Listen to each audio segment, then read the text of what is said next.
Welcome to Telangana State Board of Intermediate Education Digital Classes for Vocational Courses. I am M. Narasimha Reddy, MCom Gold Medal in Taxation from Kakatiya University, CGL in Vocational Accounting and Taxation, Government Junior College, Sirpur Kagaz Nagar, District Komaram Bhim, Asifabad. Learning objectives. First one is objectives of auditing. Second one is detection and prevention of errors. Third one is the different types of errors. Fourth one is the detection and prevention of fraud. అభ్యసనం చేయవలసిన విషయాలు, auditing ఉద్దేశాలు, రెండవది దోషాలను కనిపెట్టుట మరియు వాటిని అరికట్టుట, మూడవది వివిధ రకాల దోషాలు, నాలుగవది మోసాలను కనిపెట్టుట మరియు వాటిని అరికట్టుట. Auditing two unit 2 objectives of auditing part C digital class. Auditing two unit 2 auditing ఉద్దేశాలు పార్ట్ సి డిజిటల్ క్లాస్. ఇక విషయానికి వచ్చినట్టయితే గత పార్ట్ ఏ డిజిటల్ క్లాస్ నందు ఆడిటింగ్ యొక్క ప్రధానమైనటువంటి ఉద్దేశాలు అదేవిధంగా లక్ష్యాల గురించి మనం తెలుసుకొని ఉన్నాం. ఇక పార్ట్ బి డిజిటల్ క్లాస్ నందు అనుబంధ లక్ష్యాలైనటువంటి లో వివిధ రకాల దోషాలను కనిపెట్టుట మరియు వాటిని అరికట్టుట గురించి తెలుసుకొని ఉన్నాం. అదేవిధంగా ఈ పార్ట్ సి డిజిటల్ క్లాస్ నందు అనుబంధ లక్ష్యాలలో రెండవది అయినటువంటి వివిధ రకాల మోసాలను కనిపెట్టుట మరియు వాటిని అరికట్టుట మనము ఇప్పుడు ఈ పార్ట్ సి డిజిటల్ క్లాస్ నందు నేర్చుకోబోతున్నాం. ఇక విషయానికి వచ్చినట్టయితే రెండవది వివిధ రకాల మోసాలను కనిపెట్టుట మరియు వాటిని అరికట్టుట. మోసాలు: యజమానిని మోసగించుటకు సిబ్బంది ఉద్దేశపూర్వకంగా ఒక తప్పు పద్దు వ్రాయుట కానీ లేదా ఒక పద్దు వ్రాయకుండా ఉండుట కానీ చేసిన దానిని మోసం అంటారు. అంటే యజమానిని మోసగించుటకు సిబ్బంది ఉద్దేశపూర్వకంగా ఒక తప్పు పద్దును వ్రాయుట కానీ లేదా వ్యాపారంలో జరిగినటువంటి లేదా సంస్థలో జరిగినటువంటి ఒక వ్యవహారానికి సంబంధించినటువంటి అంశాన్ని పద్దు పుస్తకాలలో రాయకుండా ఉండుట కానీ చేసిన దానిని మోసం అందరూ. మోసాలను కనిపెట్టుట దోషాలను కనిపెట్టుట కంటే చాలా కష్టమైనటువంటి పని. సమర్థవంతమైనటువంటి అంతర్గత తనిఖీ సంస్థలో ఉన్న ఎడల మోసాలు ఎక్కువగా జరుగుటకు అవకాశం ఉండదు. జరిగిన మోసాలను తేలికగా కనిపెట్టవచ్చును. అంటే దీని అర్థం యజమానిని మోసగించుట కోసం సంస్థలో పనిచేస్తున్నటువంటి సిబ్బంది ఎవరైతే ఉన్నారో ఆ సిబ్బంది దొంగ పద్దులను రాయడం కానీ లేదా తప్పు పద్దులను రాయడం కానీ లేదా ఒక వ్యవహారానికి సంబంధించినటువంటి అంశాన్ని ఉద్దేశపూర్వకంగా యజమానిని మోసం చేయడం కోసం లేదా నగదును అపహరణ చేయడం కోసం లేదా వస్తువులను అపహరణ చేయడం కోసం లేదా మరే ఇతరమైనటువంటి కారణం చేత యజమానిని మోసగించడం కోసం స్వార్థ బుద్ధితో గనుక సంస్థలో పనిచేసేటువంటి సిబ్బంది చేసేటువంటి తప్పులు ఏవైతే ఉన్నాయో ఆ తప్పును మనము మోసం అంటాం. ఈ మోసాలను కనిపెట్టుట దోషాలను కనిపెట్టుట కంటే చాలా కష్టమైనటువంటి పని. ఎందుకనగా దోషం అనేది ఒక గుమస్తాపరమైనటువంటి దోషాలే కావచ్చు లేదా సిద్ధాంతపరమైనటువంటి దోషాలే కావచ్చు. ఈ దోషాలు అనేటివి ఉద్దేశపూర్వకంగా చేసినవి కావున వాటిని కనిపెట్టడం అనేది సులభతరమైనటువంటి అంశమే. కానీ యజమానిని మోసగించుట కోసం వస్తువులను లేదా సరుకును అపహరణ చేయుట కోసం తెలివిగా చేసేటువంటి పనిని మనం మోసం అంటాం. ఆ మోసాన్ని దోషాన్ని కనిపెట్టినంత సులువుగా కనిపెట్టడం అనేది కష్టమైనటువంటి పని. అదే గనుక ఆ సంస్థలో గనుక సమర్థవంతమైనటువంటి అంతర్గత తనిఖీ ఇంటర్నల్ చెక్ గనుక ఉన్నట్లయితే అంటే ఒకరు చేసినటువంటి పనిని మరొకరు తనిఖీ చేసే విధమైనటువంటి వ్యవస్థ కనుక సమర్థవంతమైనటువంటి అంతర్గతమైన తనిఖీ ఇంటర్నల్ చెక్ కనుక ఆ సంస్థలో ఉన్నట్టయితే మోసాలు ఎక్కువగా జరుగుటకు అవకాశం లేదు. ఎందుకంటే ఒకరు చేసినటువంటి పనిని మరొకరు తనిఖీ చేయడం ద్వారా మోసాలను మనం అరికట్టుటకు అవకాశం కలదు.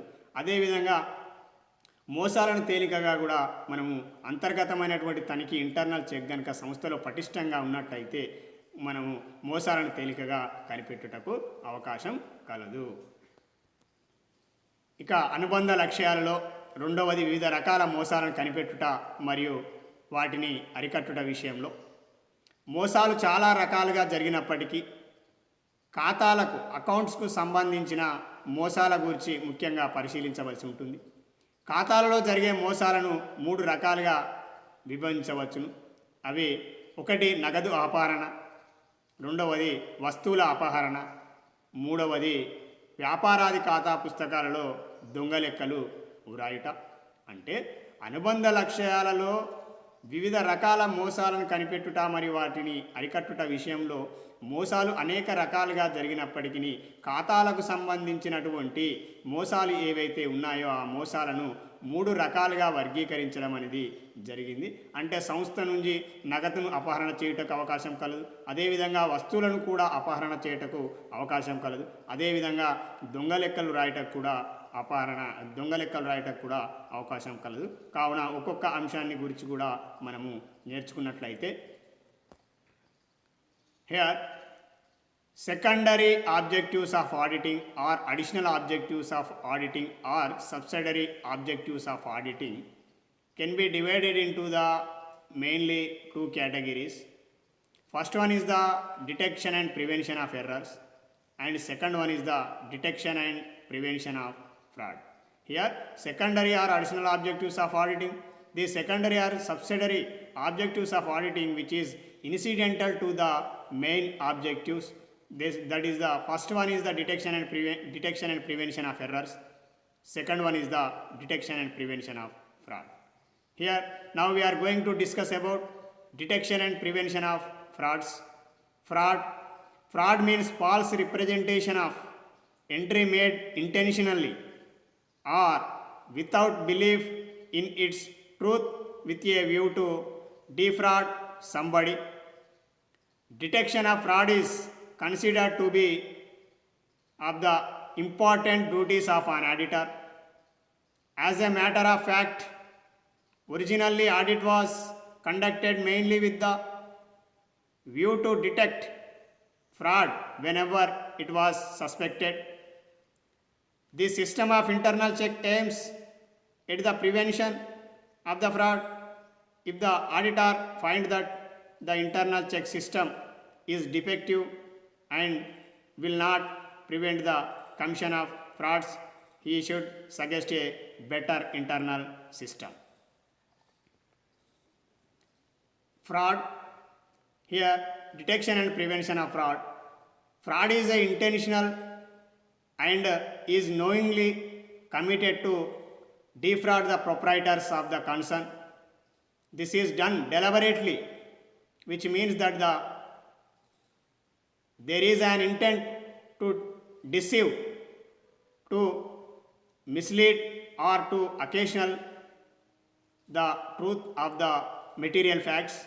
Frauds are more serious than unintentional errors because of the implication of dishonesty which accompanies them.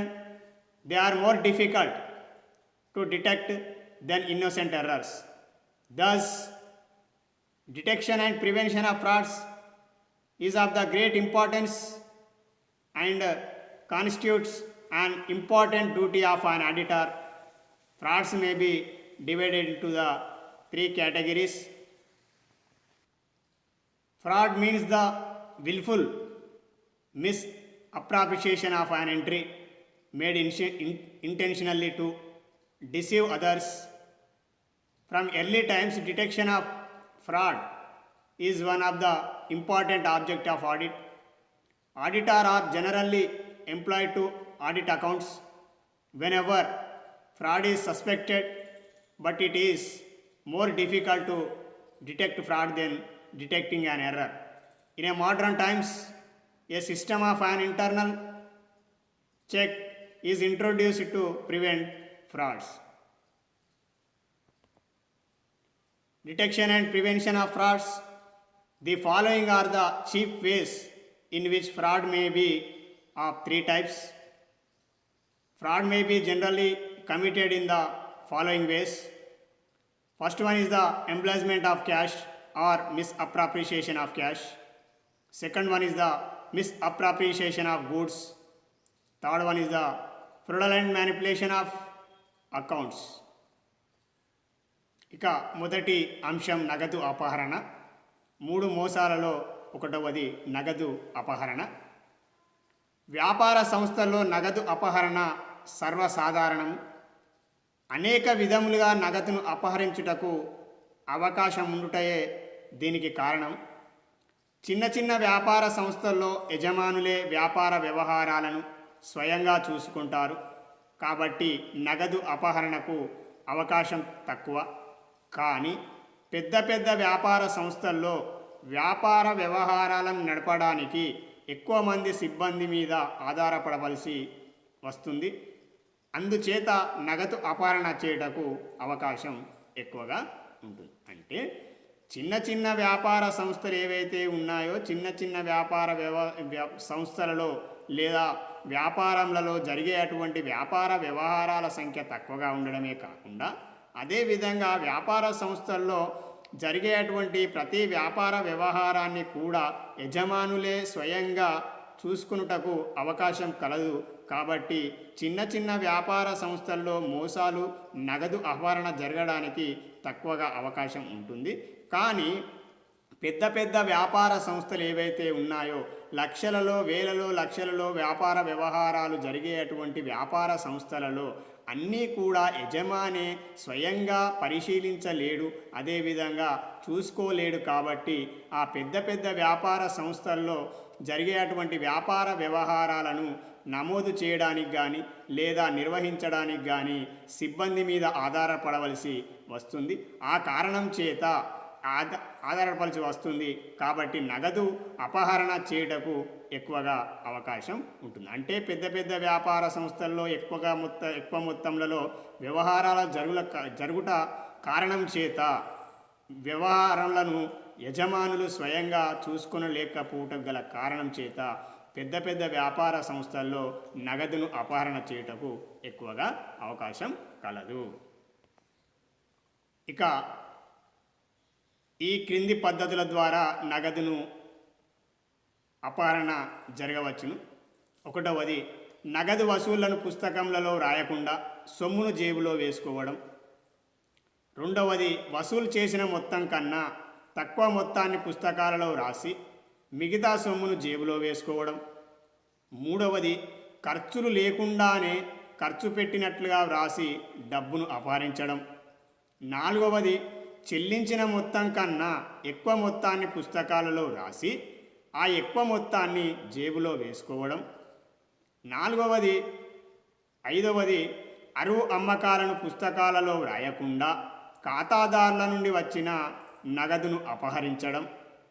ఆరవది అసాధారణ నగదు వసూళ్లు అనగా వేస్టును అమ్మగా వచ్చిన మొత్తం లేక వసూలైన రాని బాకీలను కాజేయడం అనేది మొదలగునవి నగదును అపహరించేటువంటి మార్గాలుగా మనం చెప్పడం అనేది జరిగింది. అంటే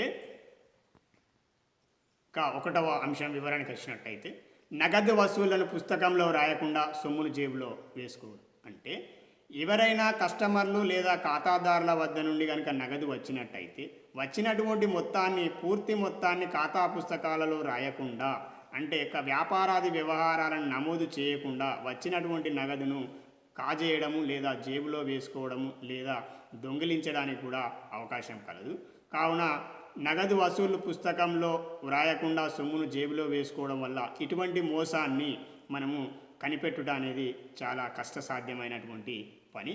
అదేవిధంగా వసూలు చేసిన మొత్తం కన్నా తక్కువ మొత్తాన్ని పుస్తకాలలో రాసి మిగతా సొమ్మును జేబులో వేసుకోవడం. అంటే దీని అర్థం వసూలు చేసిన మొత్తం కంటే తక్కువ మొత్తాన్ని పుస్తకాల్లో రాసి మిగతా సొమ్మును జేబులో వేసుకోవడం. అంటే ఉదాహరణకి ఒక 50,000 రూపాయలు ఒక ఖాతాదారుని వద్ద నుండి వసూలు అయినట్టయితే వాస్తవానికి 50,000 రూపాయలను ఖాతా పుస్తకాలలో రాయాలి.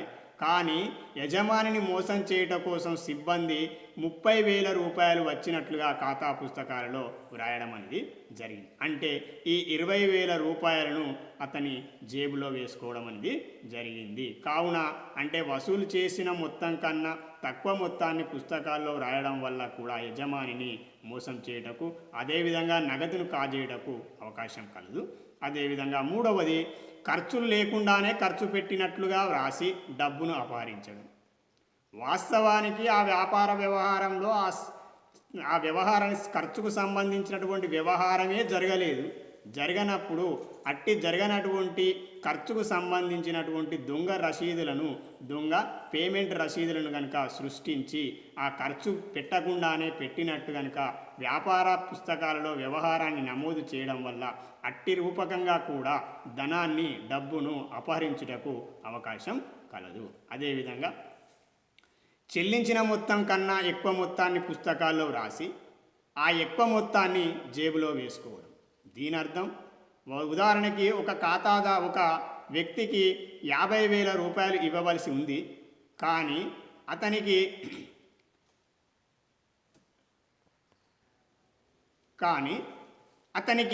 60,000 రూపాయలు చెల్లించి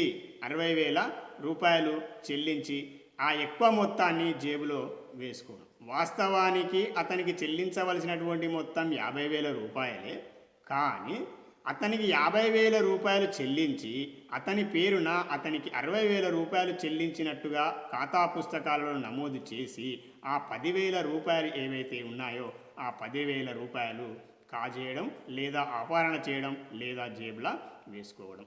ఇక 5వ అంశం, అరువు అమ్మకాలను పుస్తకాల్లో వ్రాయకుండా ఖాతాదారుల నుండి వచ్చిన నగదును అపహరించడం.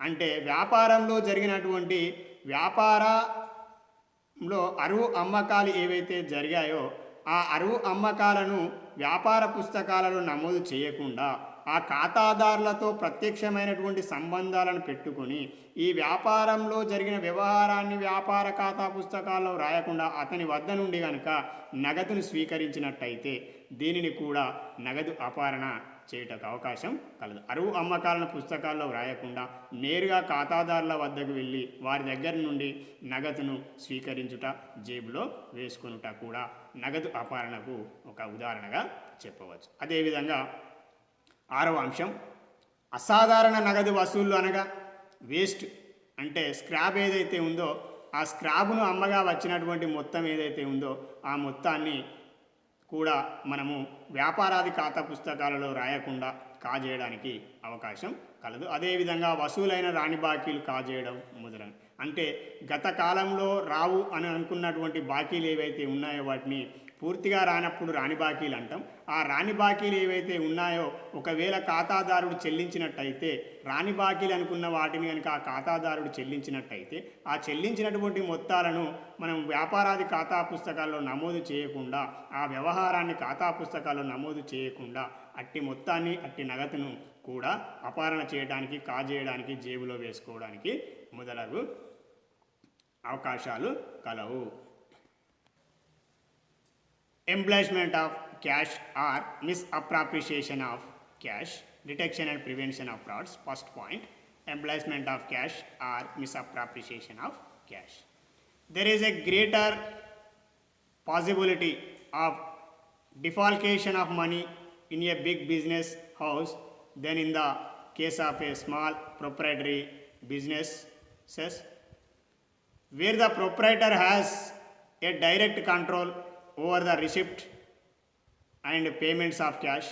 In a big business house, the system of receipt and payment of cash should be such that the work of one clerk in automatically checked by another clerk. Such a system is known as auditing as internal check system, which will be dealt with in detail later on. It is easier to misappropriate cash, and therefore the auditor will do well to pay particular attention towards cash transactions. Here, detection and prevention of frauds. Cash may be misappropriated by, first one is the omitting to enter any cash which has been received, cash received but not entered into the accounts. Second one is the entering less amount than what has been actually received. Third point is making fictitious entries on the payment side of the cash book. Fourth point is entering more amounts on the payment side of the cash book than what has been actually paid. Fifth point is not accounting for miscellaneous receipts, for example, sale of crop, sale of scrap or waste materials. Misappropriation of cash takes place in two ways. First one is the by omission of receipts or acknowledging a lesser amount than actually received, and second one is the by inclusion of fictitious payments or recording more payments than actual made. To detect the first, the auditor should make careful comparison of records in cash book with other subsidiary books and the original vouchers. To detect the fictitious payments made, he should examine carefully all the original vouchers, invoices and wage sheets, etc. ఇక మోసాలలో రెండవది వస్తువుల అపహరణ. అపహరణలు కేవలం నగదుకే పరిమితం కాదు.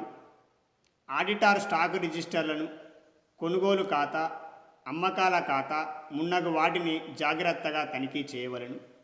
తరచుగా స్టాకును తనిఖీ చేస్తుండవలెను. జరిగిన అపహరణలు అరికట్టుటయేగాక భవిష్యత్తులో జరగకుండా నిరోధించడానికి యాజమాన్యం స్టోరుకు అంతర్గతమైన తనిఖీ అదనపు పద్ధతులను ప్రవేశపెట్టవలసి ఉంటుంది. అంటే నగదును అపహరించడమే కాకుండా సంస్థలలో పనిచేసేటువంటి సిబ్బంది నగదునుగే పరిమితం కాకుండా అపహరణ చేయడానికి పరిమితం కాకుండా వస్తువులను కూడా అపహరణ చేయుటకు అవకాశం కలదు. అందుచేత ఆడిటర్ ఆ స్టోర్స్లో ఉన్నటువంటి స్టాకు విలువలను ఏవైతే ఉన్నాయో వాటిని తనిఖీ చేయట కోసం గాను పటిష్టమైనటువంటి అంతర్గతమైనటువంటి తనిఖీ విధానాన్ని, అదేవిధంగా అదనపు పద్ధతులను ప్రవేశపెట్టడం వల్ల అతను యాజమాన్యానికి సలహాలు ఇవ్వడం ద్వారా మనం వస్తువుల అపహరణ అనేది నివారించుటకు అవకాశం కలదు. అంటే ఈ అపహరణ కేవలం నగదుకే పరిమితం కాదు. ఆడిటర్ స్టాక్ రిజిస్టర్స్ ఏవైతే ఉన్నాయో, కొనుగోలు ఖాతాలు ఏవైతే ఉన్నాయో, అదేవిధంగా వస్తువుల అమ్మకాల ఖాతాలు ఏవైతే ఉన్నాయో, అదేవిధంగా స్టాక్ రిజిస్టర్లు ఏవైతే ఉన్నాయో, కొనుగోలు ఖాతాతోటి, అదేవిధంగా అమ్మకాల ఖాతాతోటి, అదేవిధంగా ఇన్వాయిసెస్ తోటి కనుక సరిపోల్చి చూసి తనిఖీ చేసినట్టయితే మాత్రమే మనం ఈ వస్తువుల అపహరణకు సంబంధించినటువంటి అంశాన్ని త్వరగా గుర్తించుటకు అవకాశం కలదు. అంటే ఇక్కడ ఈ వస్తువుల యొక్క అపహరణ అనేది ఏకమొత్తంగా ఒకేసారి కాకుండా సంస్థల్లో పనిచేసేటువంటి సిబ్బంది కొద్ది మొత్తాలతో కూడా వస్తువులను అపహరణ చేయుటకు అవకాశం కాదు. కొద్ది మొత్తాలను అపహరణ చేస్తూ వెళ్ళినట్టయితే వ్యాపార సంస్థకు కొద్ది రోజుల తదుపరి ఎక్కువగా నష్టాలు రావడానికి అవకాశం ఉంటుంది. అందుకని ఆడిటర్ తప్పనిసరిగా స్టాకు రిజిస్టర్లను, కొనుగోలు ఖాతా, అమ్మకాల ఖాతా మున్నగు వాటిని జాగ్రత్తగా పరిశీలించవలసి ఉంటుంది. Second one is misappropriation of goods. Again, fraud may be in respect of goods, that is misappropriation of goods. This type of fraud is very difficult to detect, especially when the goods are less bulky and are of higher value. Proper methods of keeping accounts in regard to purchases and sales, stock taking, periodical checking of stocks, comparing the percentage of gross profit to sales of the periods, necessity for collusion will help to avoid misappropriation of goods. Here, this type of fraud is difficult to detect unless a proper stock record is kept. That is, proper records of goods, inwards and outwards, must be maintained. An efficient system of internal check must be introduced in a business concern. There should be adequate external security arrangement to see that no goods are taken out of the business premises without proper authority. ఇక మూడవది దొంగ లెక్కలను రాయుట. యజమానులకు లేదా ఇతరులకు నష్టం కలిగే విధంగా పుస్తకాలలో అసత్య వర్ణనను దొంగ లెక్కలు రాయడం అంటారు. ఈ రకమైన మోసాలలో నగదు అపహరణ కానీ ఆస్తుల అపహరణ కానీ జరగదు. నిజమైన లాభాల కంటే ఎక్కువ లాభాలను కానీ తక్కువ లాభాలను కానీ చూపుటకు దొంగ లెక్కలు వ్రాయుదురు. అందువల్లనే మోసం తప్పనిసరిగా నగదు లేక సరుకు అపహరణతో కూడినదై ఉండవలసినటువంటి అవసరం అనేది లేదు. అంటే ఇక్కడ మోసం చేయడానికి నగదును మోసం చేయడం, అదేవిధంగా వస్తువులను అపహరణ చేయడం లేదా నగదును అపహరణ చేయడమే మోసాలు కాదు. ఈ విధంగా దొంగల లెక్క రాయట కూడా ఈ యొక్క మోసంలలో ఒక భాగం.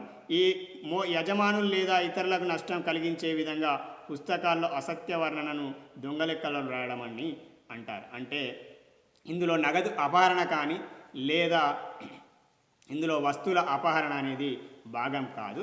ఇక లాభాలను పెంచి చూపించడం కోసం కానీ లేదా లాభాలను తక్కువగా చూపించడం కోసం కానీ ఈ దొంగ లెక్కలు వ్రాయుదురు. అందువల్లనే మోసం తప్పనిసరిగా నగదు లేక సరుకు అపహరణతో కూడినై ఉండవలసినటువంటి అవసరం అనేది లేదు. అందులో దొంగ లెక్కలు వ్రాయడానికి గల కారణాలు లేదా ఉద్దేశాలను కనుక మనం పరిశీలించినట్టయితే, లాభాల మీద ఎక్కువ కమిషన్ పొందుటకు. సిబ్బంది లాభాలు కనుక ఎక్కువ వచ్చినట్టయితే ఆ లాభాల మీద కమిషన్ ఎక్కువ వస్తుందనేటువంటి ఉద్దేశంతో కూడా మనం కమిషన్ కోసం కూడా లాభాలను పెంచి చూపించేటువంటి అవకాశం ఉంటుంది. అదేవిధంగా వాటాదారుల విశ్వాసాన్ని చూరగొనడం కోసం, అంటే వాటాదారులకు నమ్మకాన్ని కలిగించడం కోసం, అదేవిధంగా కృత్రిమమైనటువంటి వాటా విలువలను పెంచడం కోసం, అదేవిధంగా వాటాదారులను ఆకట్టుకొనడం కోసం కూడా ఈ దొంగ లెక్కలు రాయడానికి అవకాశం కలదు. అదేవిధంగా కంపెనీ వాటాల విలువను కృత్రిమంగా పెంచుటకు, అదేవిధంగా సంస్థ యథార్థ ఆర్థిక స్థితిని మెరుగుపరచుటకు, అదేవిధంగా వాటాదారుల సంఖ్యను పెంచుకున్నటకు. అంటే వాటాదారుల సంఖ్యను పెంచుకున్నటకు కోసం గాను కంపెనీ యొక్క ఆస్తుల విలువలను అదేవిధంగా గుడ్విల్ను పెంచి చూపించడం అనేది జరుగుతుంది. Fraudulent manipulation of accounts. This type of fraud is more difficult to discover as it is usually committed by directors or managers or other responsible officials with the object of showing more profits than what actually they are. So that if they get commission on profits, they may get more commission. Their service may be retained by showing to the shareholders that because of their efficiency, they have shown more profits and thus maintain the confidence of the shareholders. If they hold shares, they may sell them at high price by declaring higher dividends. To obtain further credit by showing the financial position of the business better than what actually it is are. And to attract more subscribers for the sale of the shares of the company, etc. Thank you.